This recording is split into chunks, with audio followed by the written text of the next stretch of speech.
Hello बच्चों, कैसे हैं आप लोग। आज के इस वीडियो में हम देखने जा रहे हैं आपके क्लास 5 के EVS looking around text book of class 5 के एनुअल एग्ज़ामिनेशन के लिए जो सिलेबस राज्य शिक्षा केंद्र के द्वारा दिया गया है उस सिलेबस को हम देखेंगे और साथ ही आपको क्या प्रोजेक्ट बनाना है यह भी देखेंगे।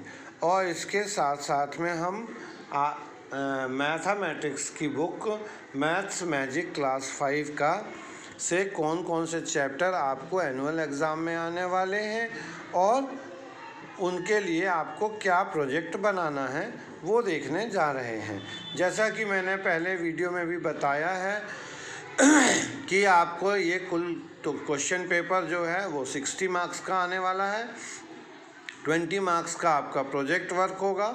ऐसे करके 80 नंबर का आपका एनुअल एग्ज़ाम का एवेल्यूएशन होगा और उसके बाद 20 मार्क्स हाफ ईयरली एग्ज़ाम से कलेक्ट किए जाएंगे और 100 मार्क्स का रिज़ल्ट बनेगा। तो चलिए वीडियो स्टार्ट करने से पहले जिन लोगों ने अभी चैनल को सब्सक्राइब नहीं किया है, लाइक नहीं किया है, वो बेल आइकॉन प्रेस करके चैनल को सब्सक्राइब कर दें, लाइक कर दें। और एक रिक्वेस्ट फिर से कर रहा हूँ कि वीडियो को अंत तक देखें क्योंकि आपकी ज़रूरत पूरे सिलेबस से है, शुरू के कुछ पार्ट से नहीं। तो इसलिए आप पूरे वीडियो को अंत तक देखें जिससे कि आपको आपके पूरे प्रोजेक्ट के बारे में समझ में आ जाए कि आपको क्या बनाना है, कैसे बनाना है। और इसके बाद भी अगर आपको कोई डाउट होगा तो आप मुझे चैट बॉक्स में लिख करके मैसेज कर सकते हैं, मैं उसका आपको रिप्लाई दूंगा। तो चलिए हम स्टार्ट करते हैं एनवायरमेंटल स्टडीज़ का सिलेबस। सबसे पहले हम देखते हैं कि क्या कौन कौन से लेसन आपको इस वीडियो में इस एनुअल एग्ज़ाम में आने वाले हैं। तो जैसा कि आप जानते हैं कि आपकी जो टेक्स्ट बुक है उसमें टोटल हमारे पास 23 लेसन्स दिए गए हैं जिनको कि 10 यूनिट्स में डिवाइड किया गया है। उन 23 लेसन में से ये लेसन आपके एनुअल एग्ज़ाम में पूछे जाएंगे। बाकी के लेसन जो है वो एलिमिनेट कर दिए गए हैं, जिसमें पहला चैप्टर है super senses, chapter number 3 from tasting to digesting, मतलब यहाँ से चैप्टर नंबर 2 को एलिमिनेट कर दिया गया है, a snake charmer's story. Chapter number 5 seed and seed, मतलब चैप्टर नंबर 4 को भी यहाँ से एलिमिनेट किया गया है।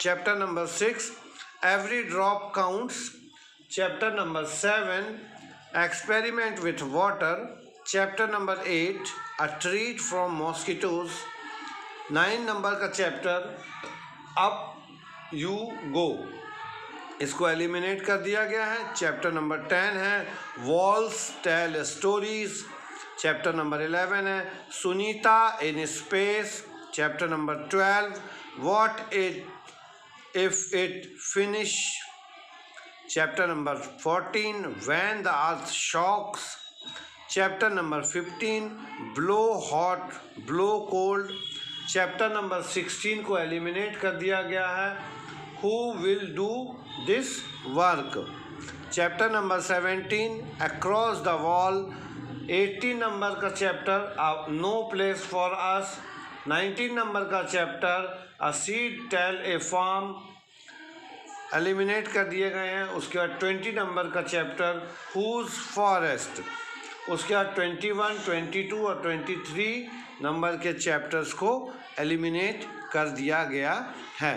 तो ये तो थे हमारे सिलेबस और अब हम देखते हैं इससे मिलने वाला प्रोजेक्ट वर्क कि आपको क्या प्रोजेक्ट करना है। तो इसमें आपके पास 5 क्वेश्चन रहेंगे, हर क्वेश्चन के 4-4 मार्क्स रहने वाले हैं और जैसा जैसा पूछा जाए आपको उन्हीं क्वेश्चन के अकॉर्डिंगली आंसर लिखना है। तो इसमें पहला क्वेश्चन है talk to some peoples in your neighbourhoods who keep one और more animal for their livelihood, for example a horse for a tonga, hens for eggs. आपको क्या करना है, अपने आसपास के कुछ लोगों से मिलना है जो अपनी जीविका उपार्जन करने के लिए जानवरों को, एक या एक से अधिक जानवरों को पालते हैं, जैसे घोड़े को तांगा चलाने के लिए, मुर्गी को अंडा के लिए। तो और उनसे मिल के आपको बात करनी है। Name the animal they keep. सबसे पहले आपको क्या करना है, एक पेन पेपर ले लेना है और उसमें आपको लिखना है कि कौन सा एनिमल वो पालते हैं। जैसे बहुत सारे लोग मुर्गी पालते हैं तो आप लिख लेंगे हैन। मान लो एक से ज़्यादा एनिमल पाल रहे हैं तो उसमें लिख लेंगे हैन एंड हॉर्स या हैन एंड शीप। कुछ लोग शीप भी पालते हैंगे ऊल के लिए, है ना। ऐसे इसको लेते हैं लोड कैरी करने के लिए। तो इस तरह से आप जो भी नाम है उनको नोट कर लेंगे। Second, how many animals are there. उनके पास कितने एनिमल्स हैं, है ना। 10 हैं, 15 हैं, 20 हैं, वो आप लिख लेंगे। ठीक है, नोट कर लेंगे how many animals are they have. उनके पास कितने एनिमल्स हैं उसको आपको अपने पास क्या करना है, नोट कर लेना है। उसके बाद फिर आपको अगला प्रश्न दिया गया है, who looks after. Is there a separate places for the animals. क्या उन जानवरों के लिए अलग स्थान बनाया गया है। तो मोस्टली लोग अलग स्थान बनाते हैं, तो आपको लिखना है यस। अच्छा, ये सारे प्रश्नों को आपको ऐसे आंसर नहीं लिखना है, आपको एक रिपोर्ट बनाना पड़ेगी। उसमें आपको लिखना पड़ेगा कि अब रिपोर्ट आप कैसे बनाएंगे कि वन डे और on Monday 23/1/2023 I visit to Mr. Ramlal's home. He is our neighbor and he is keeping more than one animals for their livelihood. These animals are horse and sheep या horse and hen. They have 25 hens and 25 sheep. They place them for separate places where they provide them shelter properly and all edible things which they eat. Who looks after के लिए आप क्या लिखेंगे, he keep one servant who look after them and hens eat seeds and healthy foods, and horse eat grass.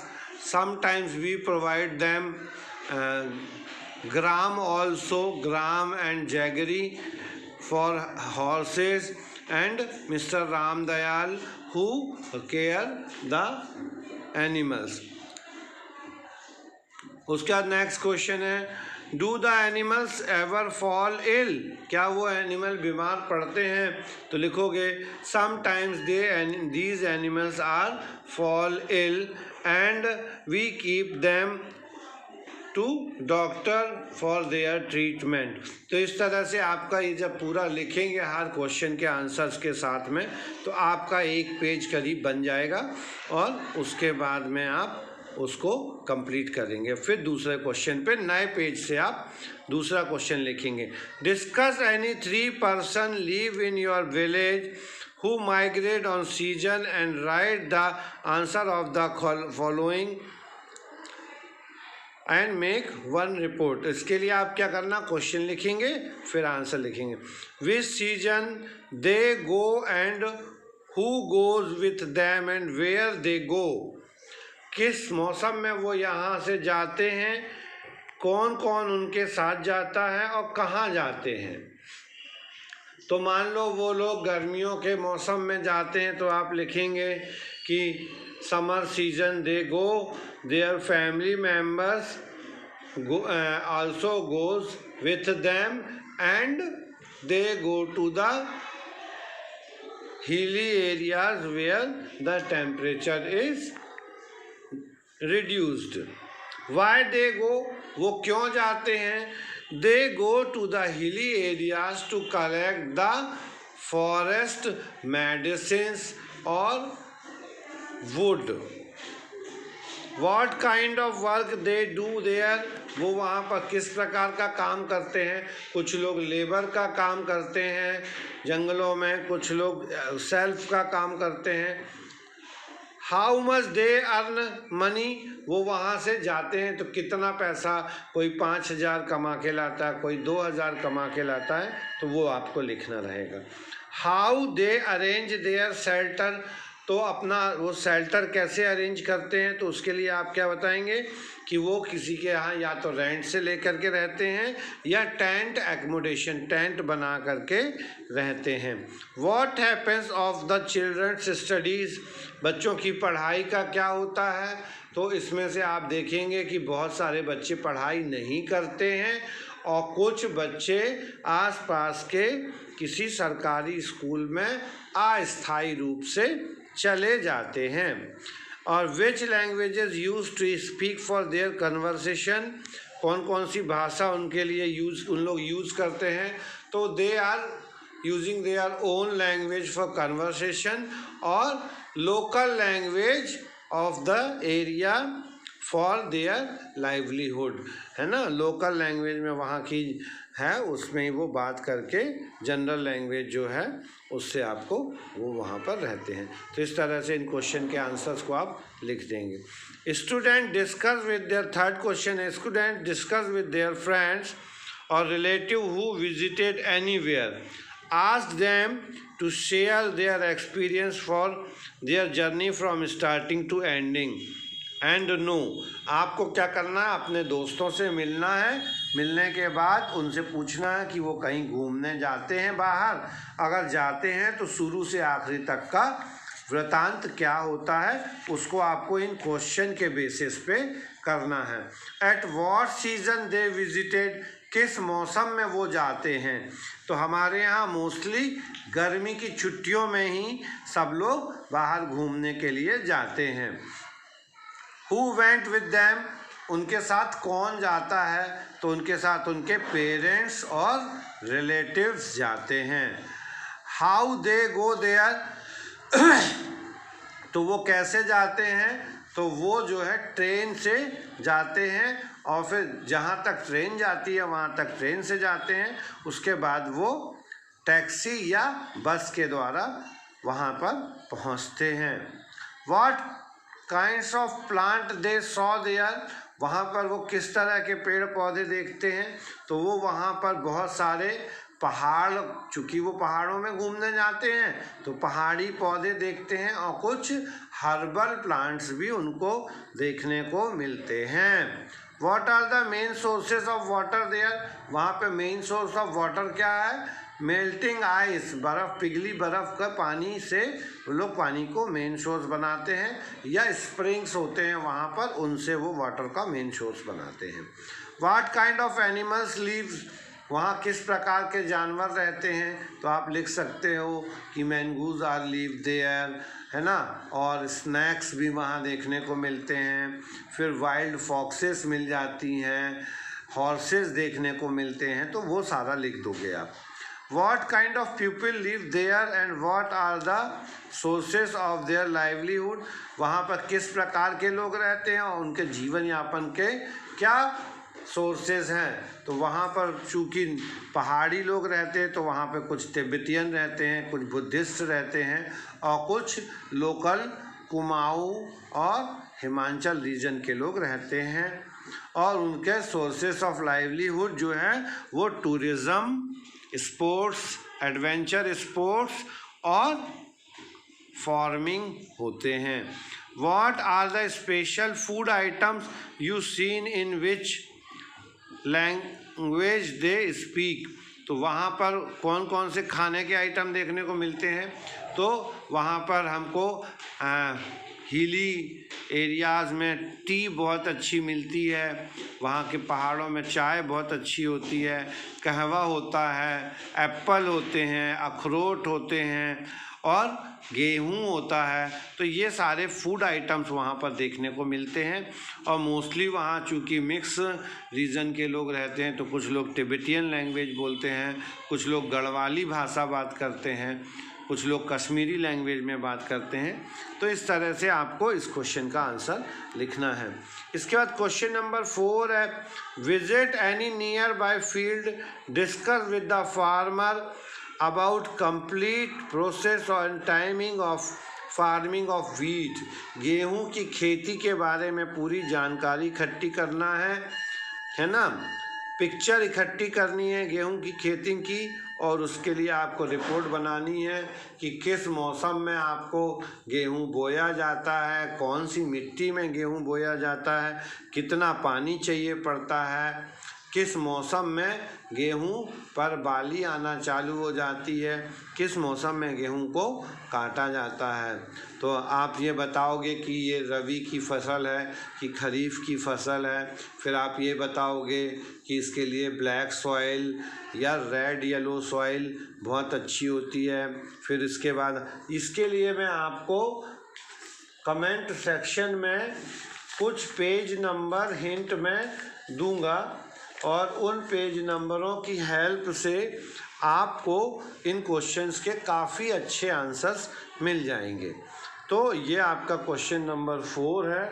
और question number 4 के बाद question number 5 आता है। तो क्वेश्चन नंबर 5 में क्या क्या पूछा गया है वो देखते हैं कि हाँ, चलिए। तो क्वेश्चन नंबर 4 के लिए और 5 के लिए मैं आपको पेजेस बता दूंगा।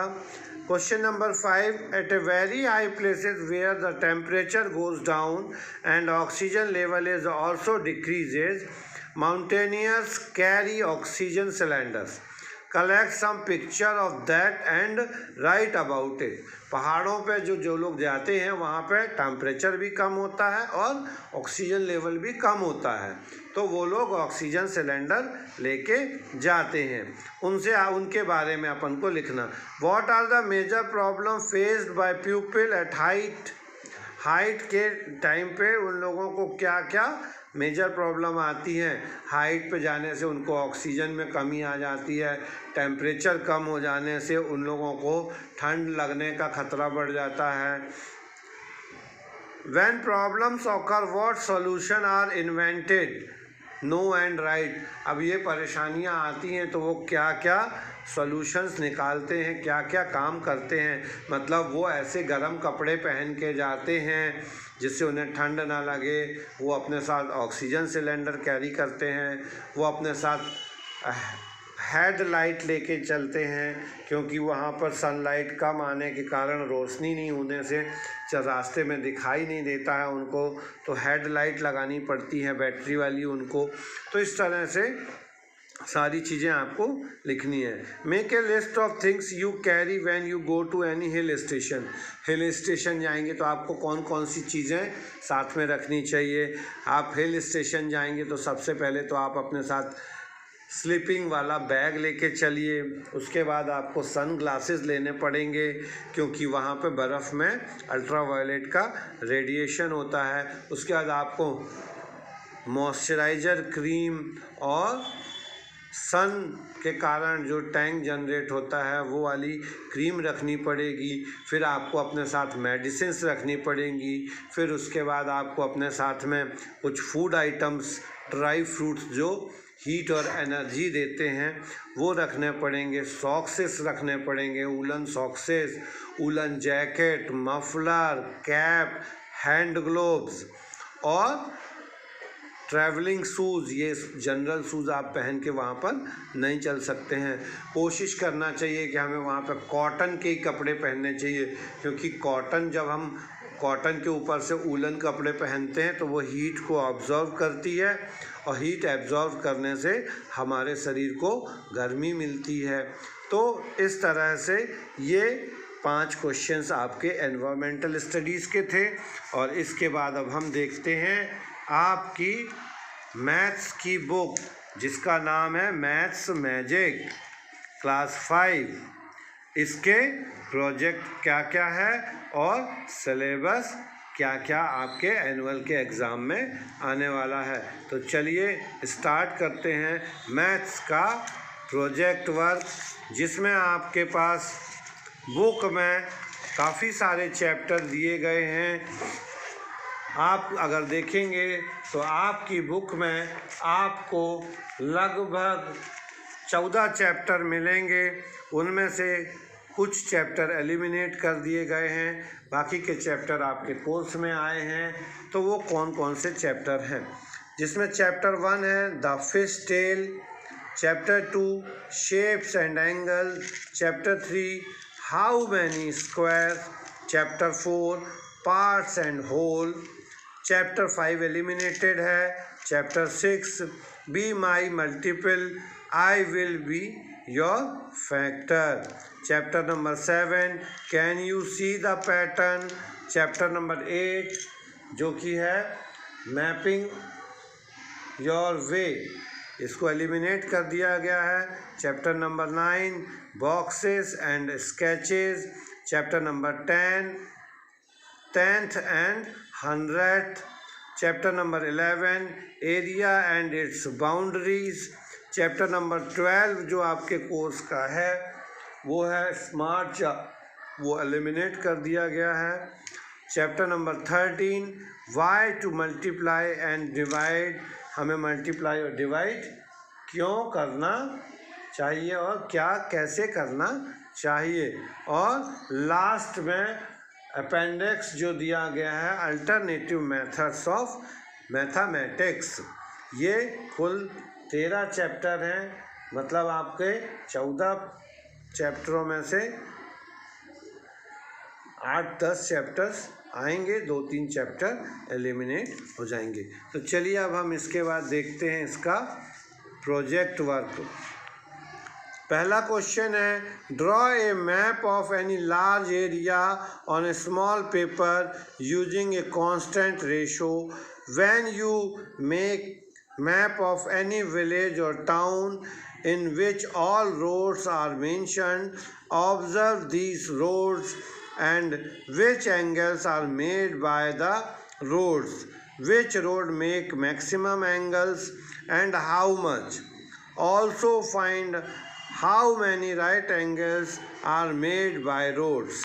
इस प्रोजेक्ट के लिए आपको क्या करना है कि आपको एक बड़ा सा नक्शा ले लेना है, उसको ग्राफ पेपर के हिसाब से प्रॉपर रेशो में छोटा करके अपने बुक में बना लेना। इसके लिए आप क्या करोगे, अपनी कॉपी में ग्राफ बनाओगे, पहले इक्वल या ग्राफ पेपर यूज़ कर लोगे, फिर उस मैप को ड्रॉ करोगे।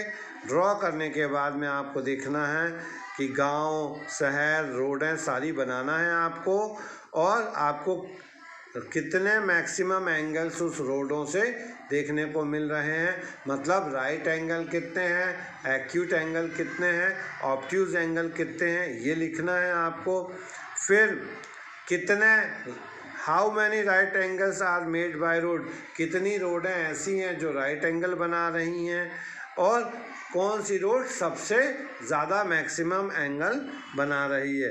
इसके लिए आप चाहो तो आपकी मैथ्स मैजिक की बुक का पेज नंबर 113 और 114 आप ले सकते हो, और उससे आप अपने प्रोजेक्ट वर्क को कंप्लीट कर सकते हो। आपकी बुक में रेफरेंस के रूप में पेज नंबर 13-14 दिए गए हैं।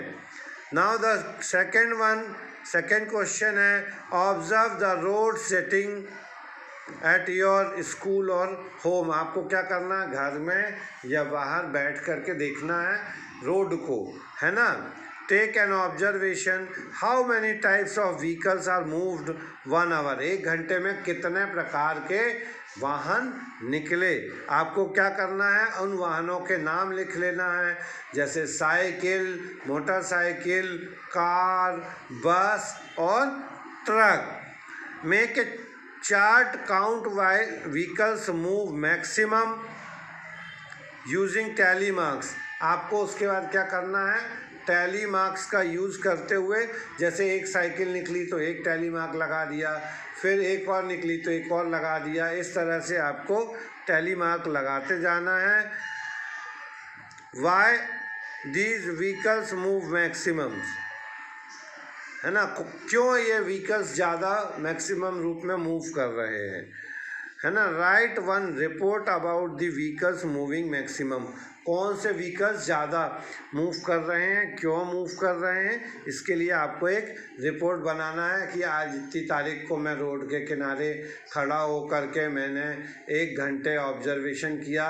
उस ऑब्जर्वेशन में निकलने वाले व्हीकल्स का टेलीग्राफ जो है वो नीचे बनाया गया है। फिर मैंने देखा कि सबसे अधिक मात्रा में साइकिल निकल रही थी, क्योंकि साइकिल सबसे सस्ता साधन है, बिना पेट्रोल के चलने वाला साधन है, और इससे हम कम दूरी के कामों को आसानी से कर सकते हैं, है ना। तो इसके लिए अगर आप चाहो तो आपको आपकी मैथ्स की बुक मैथ्स मैजिक का पेज नंबर 160 और 161 जो है वो मिल जाएगा, उसमें आप इस प्रोजेक्ट को कंप्लीट कर सकते हो। तीसरा प्रोजेक्ट है take a glass, fill some water on it, mark 0 on the top of the water level, put 5 marbles 1 by 1 and mark the level of water increase and measure it in centimeter. Calculate the volume of 5 marbles and mention on your report। तो इसके लिए भी आपको report बनानी है। क्या करना है, एक गिलास पानी ले लेना है, एक गिलास से थोड़ा कम करके पानी ले लेना है, जहाँ तक पानी है वहाँ पर निशान लगा के 0 लिख देना है। उसके बाद एक एक करके आपको कंचे डालने हैं और पानी जितना ऊपर आता है उसको निशान लगाते जाना है। उसके बाद 5 कंचे डालने के बाद 5 कंचों का कितना वॉल्यूम बन रहा है ये आपको करना है। उसके लिए आप चाहो तो अपनी बुक का पेज नंबर 187 यूज़ कर सकते हो, उसमें ये एक्टिविटी दी गई है। और ये करने के बाद आप पूरा लिखोगे कि आपने क्या क्या किया। एक गिलास लिया, उसमें पानी भरा, फिर जितना कंचे का वॉल्यूम होता है उतना पानी ऊपर आ जाता है, तो मैंने एक कंचे को डाला तो उससे हमारा पानी 1 सेंटीमीटर ऊपर बढ़ा। इससे हमें पता चल गया कि उस कंचे का वॉल्यूम 1 सेंटीमीटर क्यूब है। उसके बाद मैंने बाकी के 4 और कंचों को डाला तो पानी हमारा 5 सेंटीमीटर क्यूब तक ऊपर आ गया। इस प्रकार हमने पानी के वॉल्यूम से मार्बल का वॉल्यूम निकाल लिया। ये ऐसा पूरा एक रिपोर्ट बना के आप लिखोगे। Observe at your schools picture on your maths book and find out they have symmetry. आपको सिमेट्री में बुक्स मिलती हैं देखने को, तो वो पिक्चर्स आप कुछ कलेक्ट कर लोगे, लगा लोगे। If required draw 6 lines and fab the take 1/6 rotation. उसमें आपकी बुक में 1/4 रोटेशन का एक पेज दिया गया है, वैसे ही आप 1/6 रोटेशन का पेज बना लोगे। Observe which figure completed 1/6 rotation. कौन सा फिगर ऐसा है जो 1/6 रोटेशन कंप्लीट करके वापस उसका फेस 6 नंबर पे वहीं आ जाता है जैसा पहले था। और उसके ऊपर आपको एक रिपोर्ट लिखनी है, तो ये भी आपके मैथ्स की बुक में दिया हुआ है। Collect information about 2 mathematician, Indian mathematician, 2 Indian mathematician के बारे में आपको रिपोर्ट कलेक्ट करनी है, ठीक है। जैसे कि उनकी डेट ऑफ बर्थ क्या है, उन्होंने क्या क्या काम किए गणित के लिए, उनको कौन कौन से पुरस्कार मिले, कौन कौन से सम्मान मिले, उसको पूरे को आपको लिख के और एक शॉर्ट रिपोर्ट बनानी है। कि जैसे इंडिया आप चाहो तो आपकी मैथ्स की बुक में पेज नंबर 201 पर इंडियन मैथमेटिशियन वराह मिहिर के बारे में दिया गया है, जिन्होंने मल्टीप्लिकेशन का ऊर्ध्वतिर्यक मेथड बताया था। वराहमिहिर के बारे में दिया गया है, तो आप इसको अपनी बुक से पेज नंबर 201 से लिख सकते हैं। और उसके बाद में आप नेक्स्ट और एक मैथमेटिशियन के बारे में लिख सकते हैं। वो कौन है, आप बता सकते हैं कि वो मैथमेटिशियन कौन होंगे? वो हैं, आप देखिए, और सर्वपल्ली राधाकृष्णन, ये तो हमारे राष्ट्रपति थे। तो ऐसे ही किसी एक और मैथमेटिशियन आर्यभट्ट के बारे में आप देख लीजिए कि क्या वो हैं या कौन है और उन्होंने क्या क्या काम किए, उसको आप देख करके रिपोर्ट में बनाएंगे। तो ये थे आपके प्रोजेक्ट वर्क।